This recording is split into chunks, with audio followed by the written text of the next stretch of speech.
a blended families result of broken marriages. And then she said, oh, it can also be death, but it seems like currently it's more about... I remember like a couple years ago, whenever we talked about blended families, we were quoting statistics from developed society. For instance, now as we talk, 1 in 3 families in the UK are blended families. For a long time, we've had, oh, hang in there, keep there, which is important. And that's why when we are doing therapy, we consider that that relationship is important. Please do as much as possible. Challenges that are likely to be found in blended families, I think because of the many layers that surround the dynamic. Let's talk about what people are likely to find and maybe what people are experiencing in terms of challenges.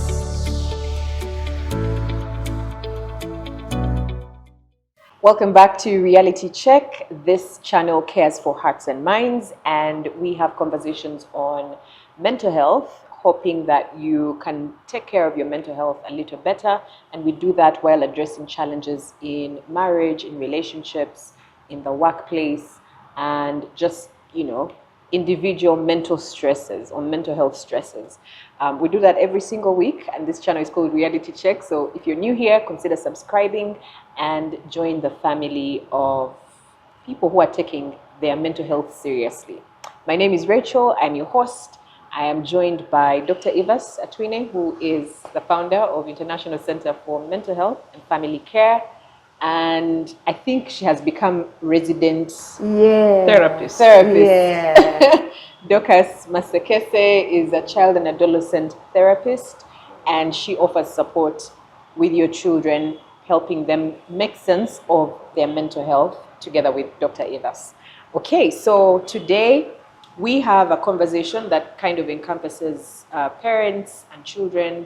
We're going to be discussing blended families, another highly requested conversation. And we've been trying to get the perfect time to do it. We just said, you know what? Let's go and have this conversation. So here we are discussing blended families. So maybe just to place the difference between blended families and step parenting. And I think we will have a separate conversation on step parenting. But today we're going to handle blended families. Before we get into that, this is Suma Coffee House and Wellness Center. It's located in Kamocha, just right at Total Energies. So if you know where Acacia Mall is, it's opposite Total. And you can come in, have beautiful working space. It's quiet, and enjoy some healthy meals and juices, as well as get information on the wide range of supplements that they have that will, again, help you take care of your physical health. I have a few here. This one is called Cerebrain, and it's really meant to enhance your brain function. I feel like as you grow older, to avoid depression as well. And avoid depression as well, just, helping your brain function better. This one is called Cool Roll. If you have like a cold and your nose is stuffy, you can kind of rub it under your nose.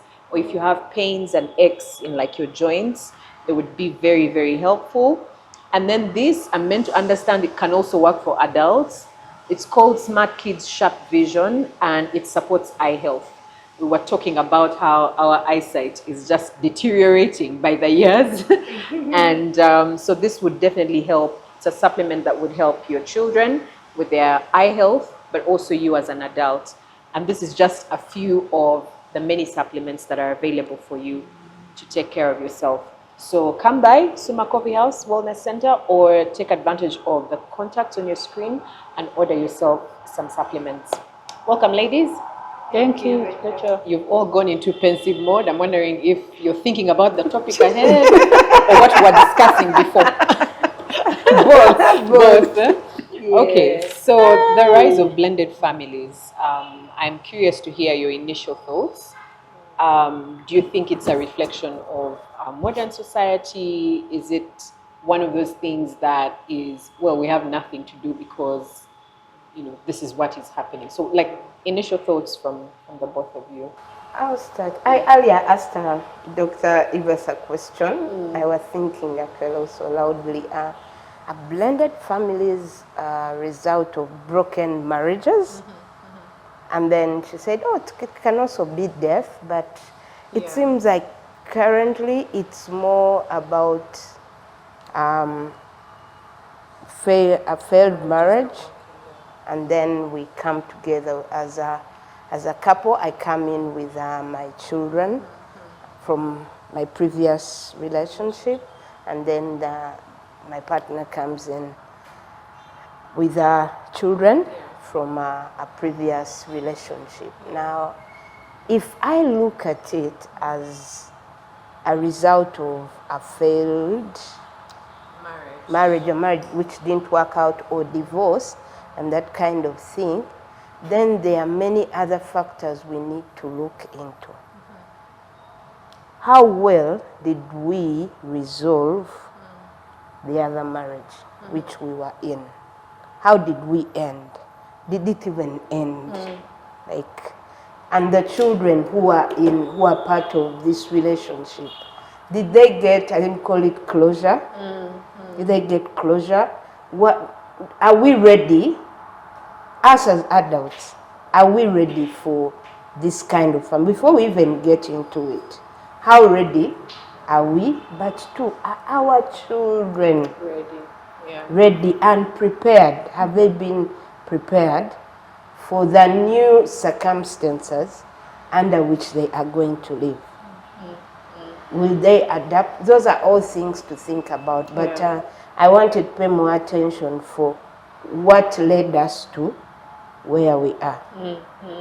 Have we resolved the other issue? Or we are, and I'm going to try and pick these words carefully. If it is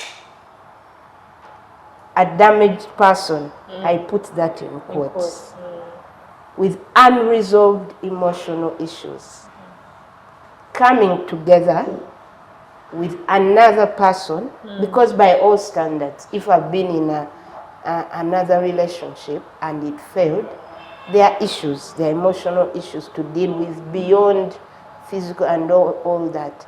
Has the other person also dealt with the issues which they had in the other marriage? And then, of course, the children, most times we are simply, they may not have a say or a choice on whether they end up with us. But I want us to pay more attention to, did we resolve the issues in the relationship we had before? Because if we haven't, we are simply transferring emotional baggage into this new dynamic. So paying attention to, have we healed, have we dealt, have we tried to discover why didn't it work out? Will this one work out? Or I'm simply carrying my emotions, I need someone, my children need someone, Then we all bring all those factors in here. But these children, are they ready? Because we are introducing many other people in their lives. But if already the few they have been living with were affecting them, maybe in a negative way, and now we have added, how will this be for them? I just thought we need to think about it. Okay. Something worth considering. And I think even in death, I think yes, even if the spouse of so if there's been a death, so somebody lost a spouse and so they ended up with someone who also had children, I think that it's worth considering, should they, as we enter this new dynamic, it's different, and just understanding the landscape. I mean, the landscape of marriage in itself is worth exploring, and they say marriage should not be entered unadvisedly.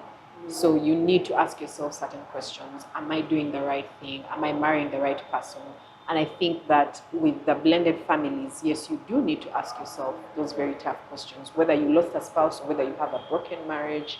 I think it doesn't matter the situation, but especially if you've had a broken marriage. Yeah, Dr. Ines. Yeah, thank you, Rachel. You said we give our initial thoughts. Yes. I think my initial thoughts are that there is a rise in blended families here. I remember like a couple years ago, whenever we talked about blended families, we were quoting statistics from developed societies. For instance, now as we talk, 1 in 3 families in the UK are blended families. You see that? Yeah. And so we saw this and it felt alien. We thought, oh, that's for those people. I think this is becoming common. Yeah. It's a surge. Yeah. And I think we don't have to go very far to see it now here, which of course speaks to the shift. There's a shift in marriage, on the marriage platform, and yeah, from the traditional families that we knew to now a new dynamic. And so yes, it's happening. Yeah. Yes, we need to shift as well, because we can't keep wishing away certain things. That's true. But then what does it say? I think it speaks, number one, for me, core is that we need relationships. Now, every time I'm doing therapy, I get people say, I'm done and I'll never. But whenever I'm doing therapy, I hope people know that when we do therapy, first line is let's see how to build, to protect the relationship from breaking.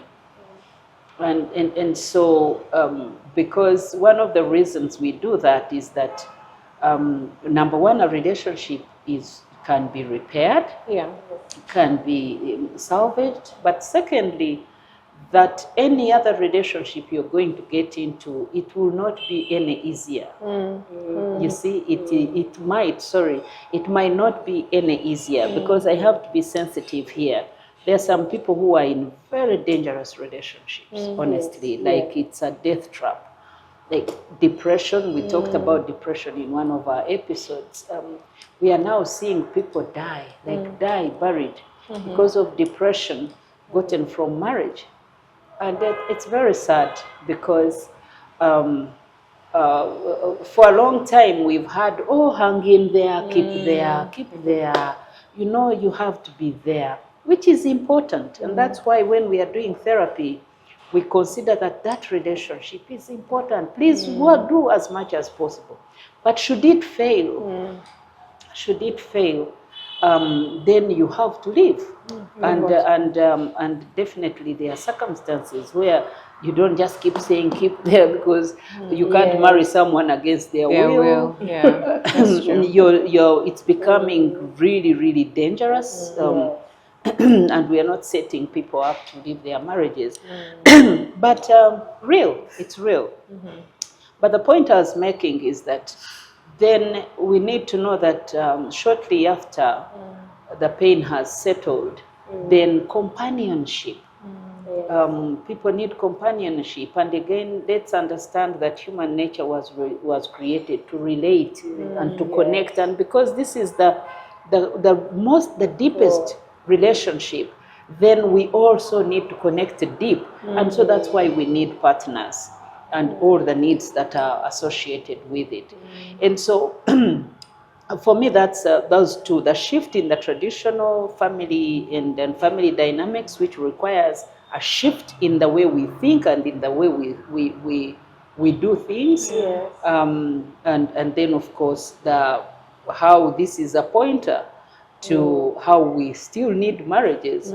So before you leave a marriage and start another one, just know that you're going to get into another one. Yes.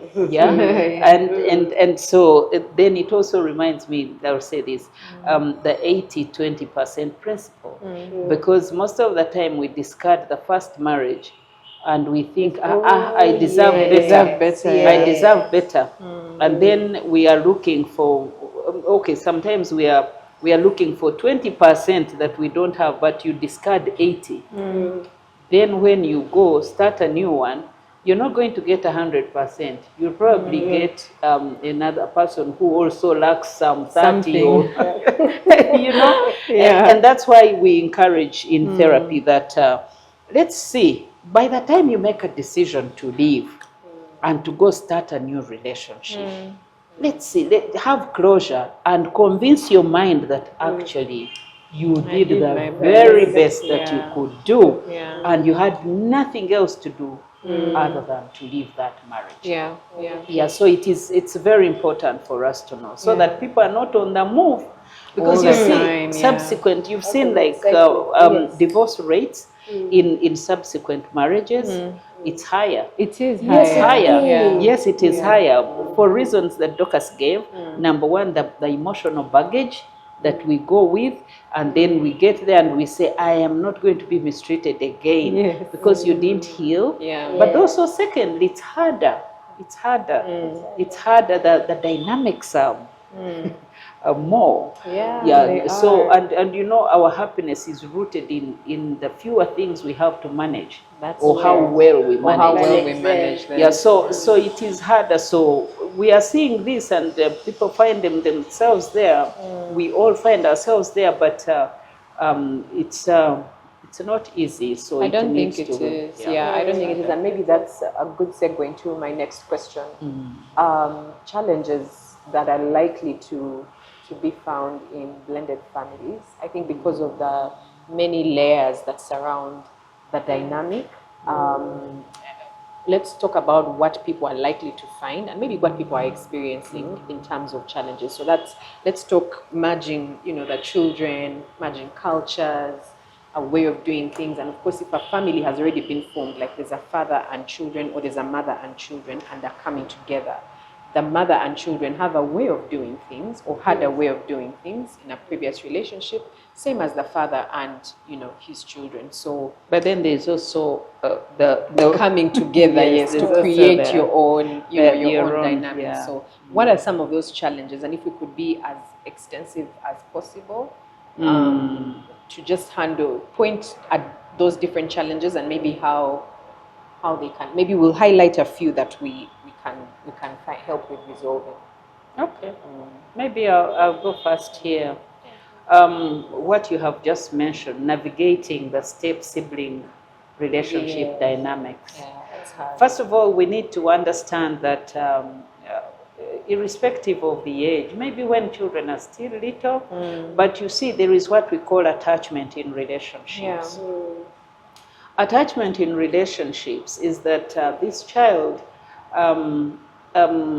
has grown up in a totally different environment. Don't worry if it was abusive or anything. Maybe they didn't understand most of the things. But at the heart of a child, they want continuity. They want stability. They are hoping that parents will resolve issues. So that, because they love both, they love daddy and they love mommy. Now, if they have to separate, and now they get planted in another family or another relationship, and please, this is a very sensitive conversation, so if we err in speech, please forgive us. So if they have to be, and I'm using planted in another environment, then they have to work out a new attachment, and so they have so many issues they are trying to resolve, like, what's this? Am I in the right place? What happened? Now I have to, so I've been calling this daddy, who by the way has a biological mommy who had a biological connection, you see? So it's not just mommy, daddy, there's a biological factor. And now they are here and they are being conditioned to call another person daddy. But also now they have to relate with new people. And by the way, the dynamic can be even more challenging. For instance, children who have been separated by DNA. Yes. or you know, painful. So you imagine you have been here, you've been separated, now you had your siblings, you had already connected, you were already forming a structure and a community, and now you're placed in another community here. And so you have to reprogram your mind to call this daddy, call these my sisters, call it is hard. It's hard. It's very hard. And especially when children have not been helped to heal, to understand, to answer their questions, all of a sudden, because we tend to think, oh, children will just follow. I mean, I'm your mother, I'm your dad. This is your new mom. You know, isn't what parents do? This is your new mom. And most parents tend to do that because they themselves are struggling. You see, so they are like, if I have to navigate emotions, let me command, let me instruct. Now, from today, this is your new mom, you have to call them mom, you know, that kind of thing. So children tend to struggle, and they can hate, they can be angry. It's not uncommon to have such children on both sides, you know, get angry, take to depression, be depressed. A number of them take to unpleasant behaviors because they are struggling. They have questions which they can't answer, which no one can answer. And I'm saying this so that parents know that when such relationships have to begin, then you need to know that these children have relationships to navigate. And so they are not just going to fall in place and say, oh, now you're my brother, come we hug. No. They are going to ask questions. What happened? Why am I here? Why are we here? So navigating those step-sibling dynamics is a very big issue. It's very, very, very hard. And then, of course, royalty. Yeah, royalty is also a problem. Royalty conflict. So it's again, it's not. This happens with both partners. Rather, both parties, parents as well as children. Yeah. So you're telling me this is daddy. What do you mean? Even though the dad that they knew passed away, the loyalty was still, of course, they also haven't healed entirely. Healed. It's always hard actually for moms when a dad is saying, this is your new mom. So haven't you heard some of the children say, what do you mean I'm not going to call them mommy? Right? And especially when the mom is still living. Yeah. It's harder. It's hard in both circumstances, but when the mom is still living, then you can hear children say, okay, I'll call them by their name, or I'm not going to. Yeah, so royalty, but also even partners. Yeah, partners. In therapy, it's not uncommon to meet some of them who are saying, well, like this person is trying to impose rules, and me in my previous marriage, someone, you know, like even relationships at partner level, they are saying, you know, like in my previous marriage, someone wasn't like overbearing like that or all that. So come on, like that level of royalty you're demanding is too much. But what you're talking about, even children, so it's a little bit, that's a bit of a conflict. So it's not the traditional kind of arrangement where this is mommy, this is daddy, I know, but it is navigation of a number of things which are really complex. Like in real time. And also the acceptability by the larger family. Because remember, it's not only these two people are coming together, but now we have in-laws or outlaws. Okay, not outlaws, but in-laws. How the influence they have on this new family. Because it is possible to be in this new family and then I don't know how to call them ex-in-laws, or because of the children in this family. My my spouse's larger family, my ex's larger family, may have a big say into the children's lives. So if the children have to go and visit, for example, they have to go and visit their extended family, and maybe they have not accepted my new spouse. There are dynamics to deal with in that, because then they can also try to turn the children against this new partner. So it has a lot to do with how much influence does the extended family have on this. Because if just navigating the relationship among this nuclear family has enough struggles. Now, if there is external influence from the wider family, the extended family, it will cause more conflict, more confusion, and it may be so hard to navigate this particular kind of dynamics. And also, there are things, of course, Dr. Eva has talked about managing emotions, but there's also an issue of how old are the children. How old the children are. Because if they are teenagers or older, then the dynamics have to change, because now we have to deal with the teenage and all that comes. But even if they are younger adults or older children, there are also other dynamics we have to deal with at that level. So being accepted by the wider families may have its own effect and pressures it brings to this particular family. And then managing everyone's emotions. There's so many dynamics around it. You're going to have to make so many decisions at the same time. But there's also an element of finances, financial implications. Yes, to manage. The and this may come from all directions. It is, are we financially able to take care of this bigger family? Because those are issues we'll deal with. Because then if we are not, then there are cases of, I'll take care of my children.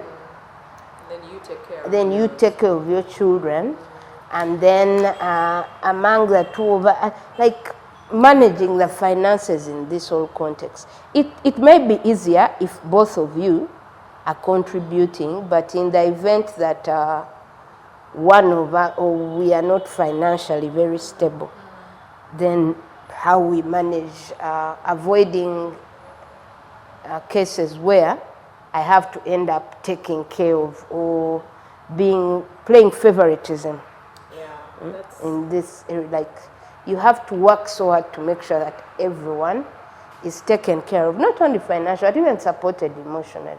Because when we don't have enough, energy to support everyone, we are more inclined to support my own children, and then leave out the other children, which may make them feel rejected or something like that. So will increase. Which also affects the relationship. Oh yes, it affects the relationship. Yeah, I know a number of couples that would be struggling with this. That where someone says they know that you have children, they've come in, but then accepting them and integrating them into the family becomes a problem. So essentially, at mindset level, you're saying, me, I married you, like I don't want to. I don't want to do. That's why, unfortunately, you hear some people call children baggage. Which is not fair. That is so bad. Yeah. So it is. It's something that someone has to be ready for. Very ready for. I just wanted to add a few more issues or dynamics that have to be managed. Co-parenting. Yes, I was thinking about the co-parenting aspect. Co-parenting aspect, because which again goes to the royalty. but also co-parenting. This person has been parenting a certain way their children. This person has been parenting their children. Children connect to how I've been parented before. Maybe even the parents they are no longer with were parenting them a certain. Do you see how to manage all this? How it's a huge dynamic and not impossible, but needs to be acknowledged and people dealing with it, because the parents have to be ready to harmonize All those aspects. all those aspects. How do we parent? Because if I discipline your child, you hear that? And now they have to be our children. Yeah. And then children have to be involved in understanding now this is your new set of parents. I already talked about how mentally children have to be helped to process this. But in terms of being parented, I can see a struggle at the start. And it is real. It's real. So if you say, me, I beat children, this one says, my children have never been beaten. Even their dad has never, real dad has never beaten them. So now, so do you see harmonizing the parenting style? That's a dynamic. It is. And potential for conflict. Then, of course, blending the traditions and rituals. As before we go to sleep, we pray. What's that? What is that? What's we sit that? at the table. It's even different We eat from different religions different as religions. well. Big. That's really a big dynamic. It is a big dynamic in blended families, because then how you have to work very hard to harmonize this. Otherwise, once again, it's going to be a problem. But when parents they need to be aware of it. She talked about the managing emotional transitions. And that's what we've just been talking about. Just to know that it's going, everyone is going to transition. Remember, loss of a relationship brings grief. It triggers grief. Grief is not just about losing a loved one to death. No, every loss, a human being grieves over any loss. So especially relationships. So we have to understand that when a relationship fails, then you're going to go through a grieving process. Now just see how many categories of people, 4 actually, a partner here, a partner here, probably their relationships failed. They didn't just walk away. No. We think we move on. You have to manage the emotions. No one is an expert at grief management. That's why we encourage that people get therapy, because if you do not, it's going to creep into your new relationship. So grieving, have you healed what you are talking about? Have you healed? If you have healed, then both, especially the 2 people have healed, the adults, then it is going to be much easier to heal the children. You see? But you have to know that this is going to be a process. It's not going. You're not going to snap out of this and then, oh, you're good to go. No, it's you're going to grieve. You're going. The children are going to, and if you have more than one, more than 2, they're going to. They have their unique way of grieving, and so you have different stages. They recover differently. So you can't say, oh, tunabera kwecho, just get out, let's move. Time for school. By 2 months we should be done. We should be healed. No, each person takes their time based on how they connected with the previous relationship. So it's very important for people to know this is going to be a dynamic as well. And worst case scenario is what if when the blended family also fails? Of course, those are, because that's again, you're going to have to go through the healing process or grieving process over and over again. And such things have happened. You wouldn't wish it on anyone, but when we thought, now this is it. We have, the other was bad, now we are here, and then this also fails another time. I think that, okay, so we are talking about blended families, and I think the hope is that, first of all, it's a reality, like you have both articulated. It's a reality of our family scene today, and I think that it is possible for them to thrive. Yes, yes. Yeah, we are acknowledging that it is hard, that there are going to be challenges that maybe the traditional family may not face because of the different components of the blended family. So let's talk about the role of the spouses, because I feel like everything kind of rises and falls On a spouse. on the spouse, the two individuals who decided, you know what, let's bring our families together. What do they need to do to see that their blended family succeeds? I need you to address things like, maturity, communication, having an open mind, being willing to forgive over and over and over again, being patient. What are some of those things that they need to do, setting clear boundaries to be able to see that this family actually thrives? Okay, so, well, you have summarized them, Rachel. And I'll just give it one name at the start: to heal. Yes. To heal. Because one of the things I've noticed is that when we are leaving the previous relationship, we are in a celebratory mood. Ooh, I've survived. Finally. But we don't know that we are hurting. Because no one gets married to divorce, to have a failed relationship. No, it hurts. It hurts. We hurt, we get a broken heart. And so we need to acknowledge that you're not just going to walk out of a relationship. Okay, no. There is a time of, you've shared life with someone. Yes. And I'm talking about this in whichever circumstance, whether it's death of a spouse, or separation, or divorce, they are still living, it is going to hurt. So how do we deal with the hurt? Don't worry if it's just like this. You have to resolve it. Yes. We have to resolve it. Because one of the things I've always told my clients is that any unresolved pain is going to be transferred. That's true. Because none of us wants our bodies to contain pain. We don't contain pain. We transfer it. And so if you do not resolve your relationship, your previous relationship, it's going to be very hard. That's Having a blended family, acquisition is going to be very easy, but maintaining and managing it is going to be extremely hard. So number one is for partners to heal. Heal. If you need to repent. Repentance heals us. Forgiveness heals us. If you need to forgive. But also, I like what Ben always says, I don't want to look like my problems.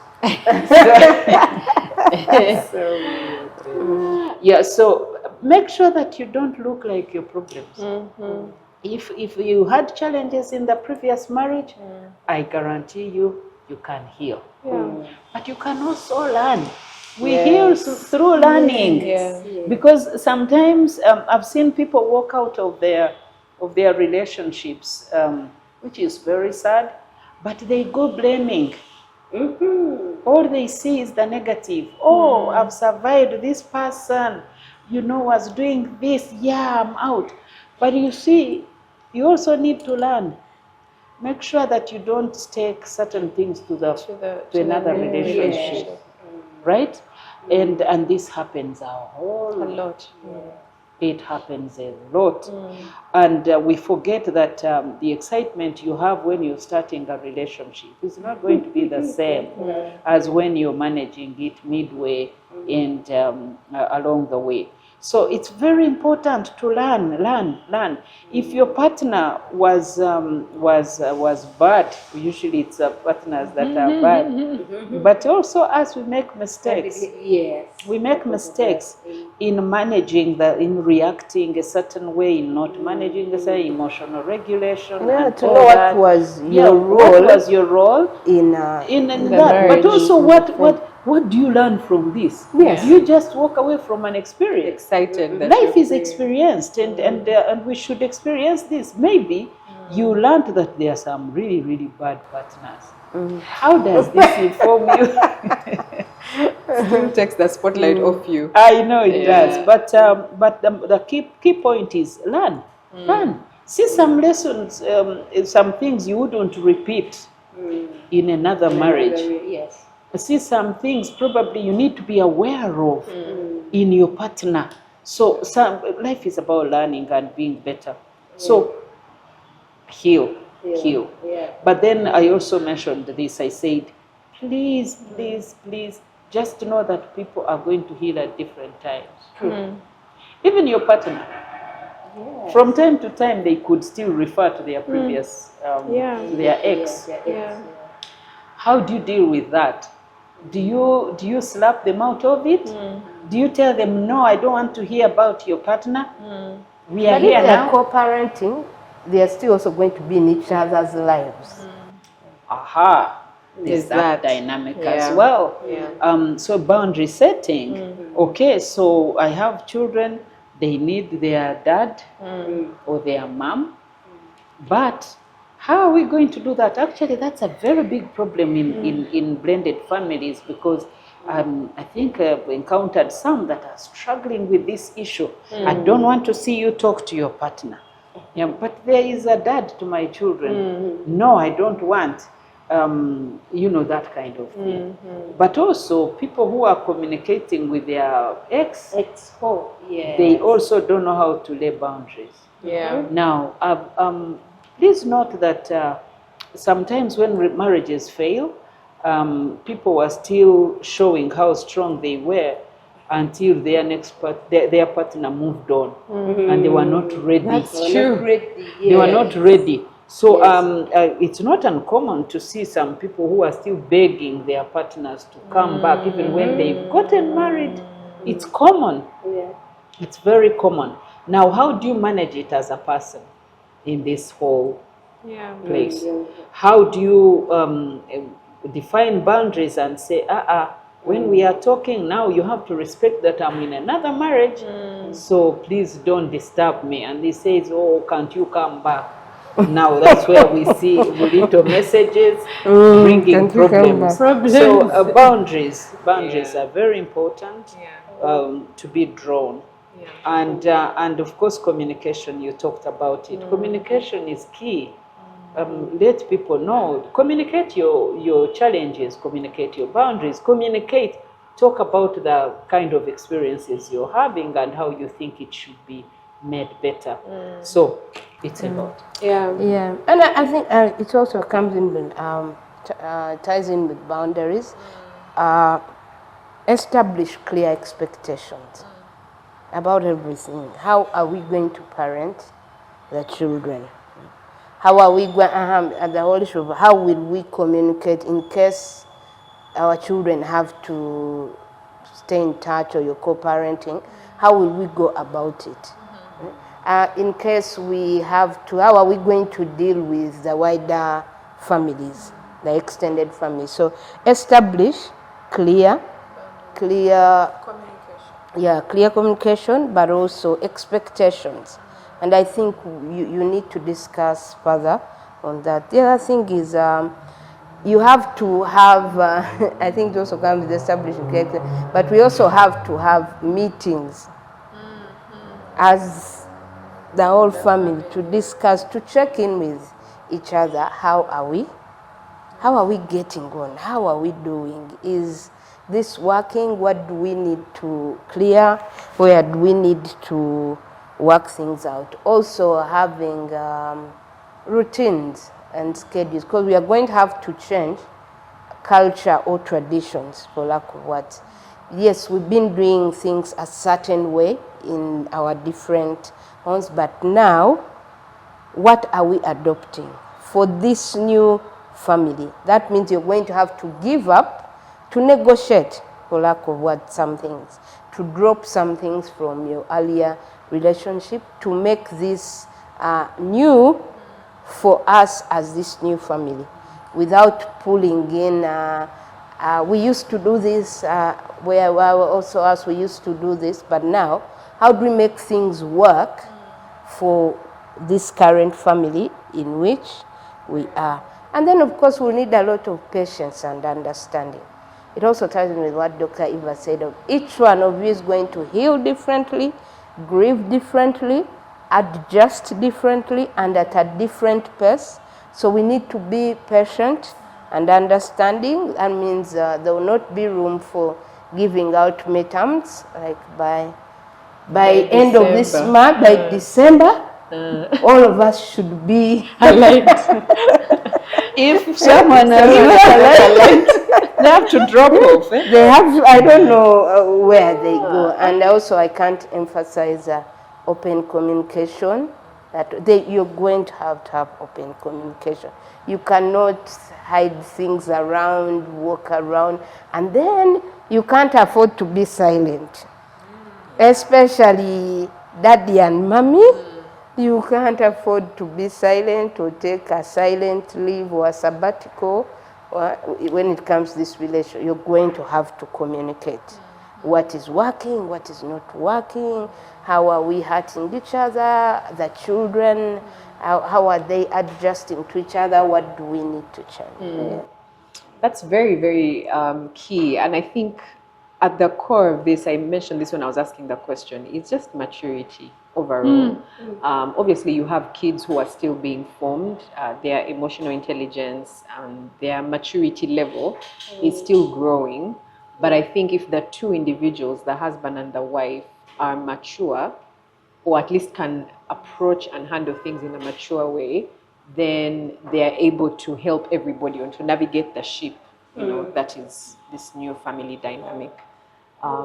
Yeah, do you have anything else to add as we try and bring this to a close? Yeah, I just wanted to speak into the maturity that you have mentioned. Yeah. You know, I wanted to just help viewers understand the science of maturation. Maturation, when we say someone is mature, it means that they are not managing life emotionally. They are not doing things because of how they feel. They are doing things because of reason. You see, what makes sense? Yeah. So that's I always help people understand. Just look at your brain, cut it into two. Section one, this behind is the emotional part, where we do things out of emotions. This part was fitted. We have it. You only need a trigger to feel a certain way. But here, this part, what we call the prefrontal cortex, is the one responsible for logic, logical reasoning, problem solving, critical thinking, what you're calling mature, because a mature person does critical thinking. Now, like the issues we are dealing with, you have to think critically. Not come and find people and say, you're making me feel a certain way. But you're doing critical thinking. You're checking whether what you're doing makes logical sense. Aspects like emotional regulation, that's big on maturity. Making decisions, again, not out of emotions, but out of proper analysis. Yeah. And so when we say maturity in managing, it's important for all relationships. For instance, emotional regulation is big. It's big.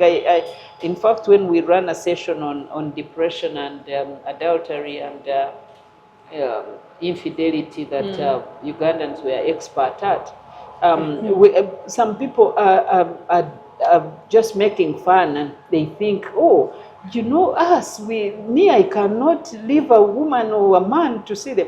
It doesn't look good on anyone. Emotional regulation is a skill. Now, why is it a skill? It's a brain skill. Why is it a skill? This part of the brain responsible for problem solving, critical thinking, logical thinking, all these that we are talking of, emotional regulation, this part develops at a rate at which it is utilized. So the more you exercise, for instance, restraint, the more your brain develops in emotional regulation. The more you solve a problem, the more you become a problem solver. So this part is not naturally fitted. It is those skills are developed at a rate at which they are utilized. So bringing it into this conversation is when we talk about maturity in managing a blended family. It is actually maturity in managing all relationships. And unfortunately or fortunately, all relationships are run here. This is where relationship management is. Not here, not emotions. No, emotions just remind us that we are human. We are normal humans. You get angry. Oh, yeah, you have the ability to be angry when you're mistreated. Oh, you're normal. But how do you manage that emotional regulation?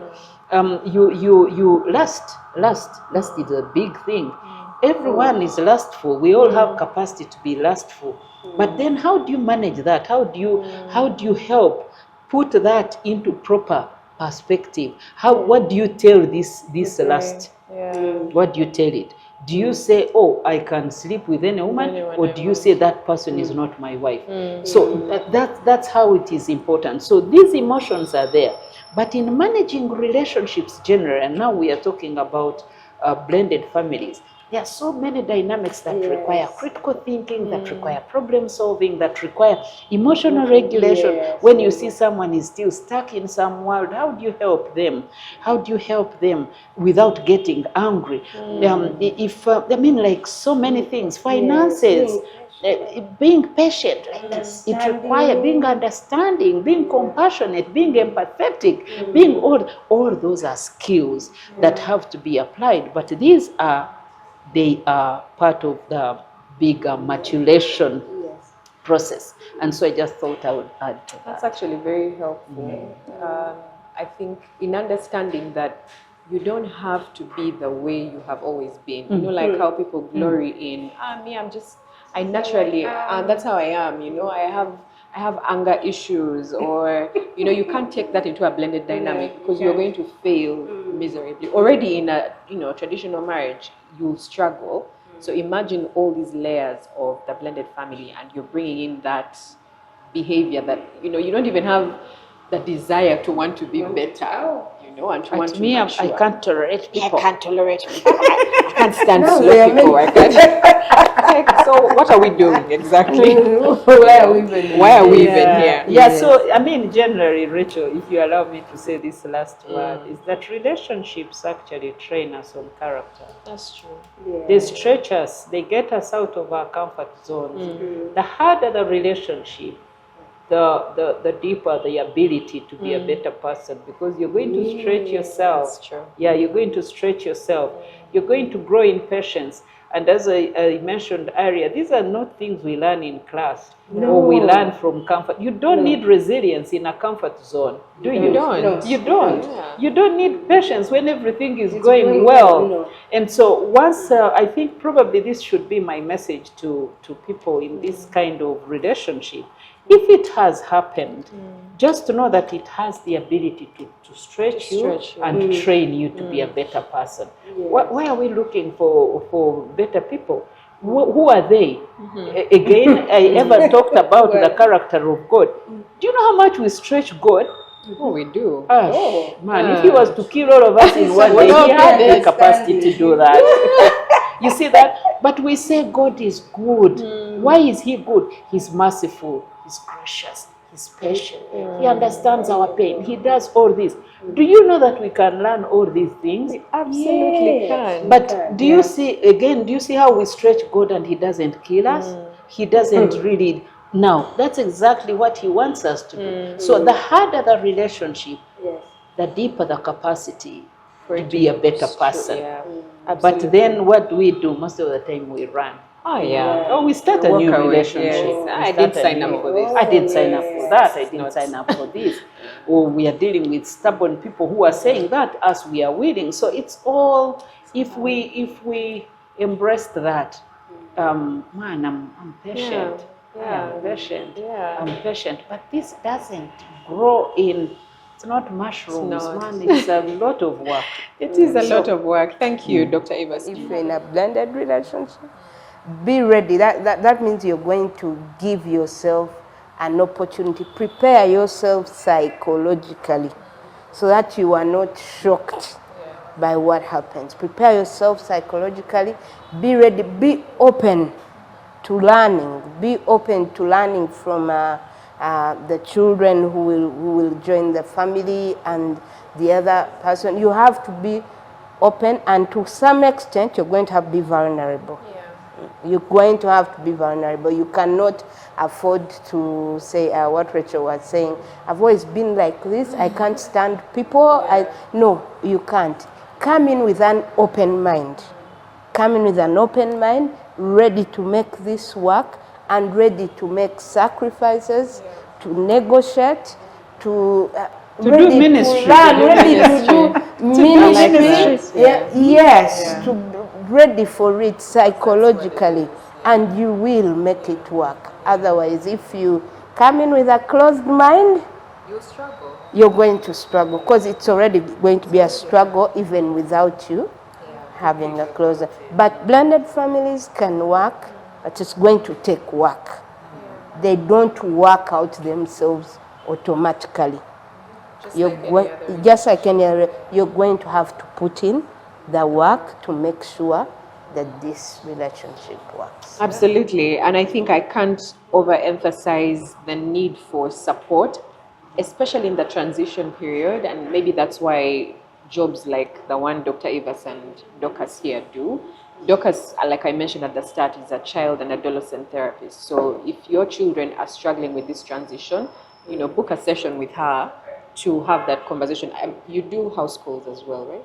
Yes. You can come home and Home have that visits. discussion. I think sometimes it's as the parents navigate their own emotions, they may not be capable of helping the children navigate their own emotions. So outsourcing that support is always helpful. And then for Dr. Evers, as the couple that is involved, don't bear the burden by yourself. And if you have, sometimes you have friends who are married in like the traditional sense of the word, they may not understand your dynamics. So you might need again to find someone either who is neutral, or find other blended couples or families that you can then support each other and just talk about the joys, the pains, the challenges of navigating that dynamic. So for those of you that have been requesting this show, I hope this has been helpful. If you feel like there are areas maybe that we can tackle a little more, please let us know. Maybe we might have. And then, of course, if you're out there and you're in a blended family and you would like to share your story with us, please inbox us, let us know. We'll have you on the show, maybe hear an actual lived experience. I think that would definitely help even for those who are in a similar situation. Until next time, please stay well, stay healthy, take good care of yourselves. Don't allow your stress levels to to escalate to the point of depression, or just if you're feeling some type of way, book a session with Dr. Evers. Come and see Dorcas, and find the help that you need. Don't wait for things to be bad before you. And then, of course, take as many supplements as you can. There's literally something for everyone. And for your entire overall health as a person, whether a woman, a man, children, do come by and get yourself these supplements. Bye-bye. Enjoy the rest of your week.